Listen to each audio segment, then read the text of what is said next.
Fundamentally, whether you're buying or selling, you do need experienced legal advisors. As you'd expect, buying and selling a company can be a protracted and complicated process, but provided that you have sensible expertise on both sides of the transaction, that can make the thing considerably smoother. And at Nelson's we've got an extensive team with the expertise to help you to do it. So a decision will have been made to put the company up for sale and the commercial terms will have been agreed, and it's at that point that we'll typically first get involved.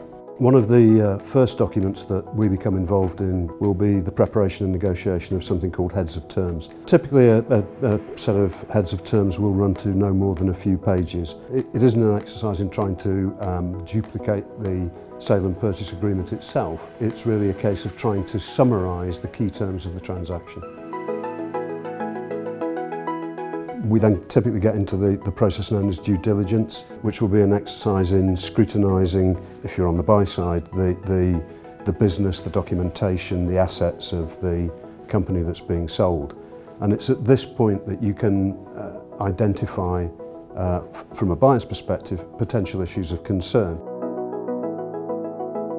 Much as our transactional work is primarily focused on the corporate services team, we do look to involve the extensive expertise of other parts of the firm in the due diligence process. So typically we would look to involve the real estate team if it was an issue to do with property, the commerce and technology team if the issue is particularly around contracts, and similarly we'll look to involve the employment team on personnel issues.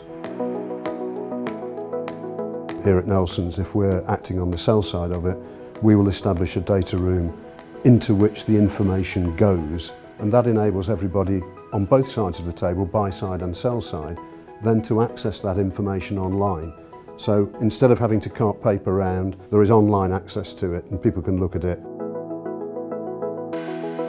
The documentation when we get to the business end of the transaction becomes significantly lengthier and more complicated. The sale and purchase agreement, which is generated by the buyer's advisors, is an extremely lengthy document, typically, containing extensive warranties. They are significant in terms of, I suppose, apportioning the risk between the buy side and the sell side.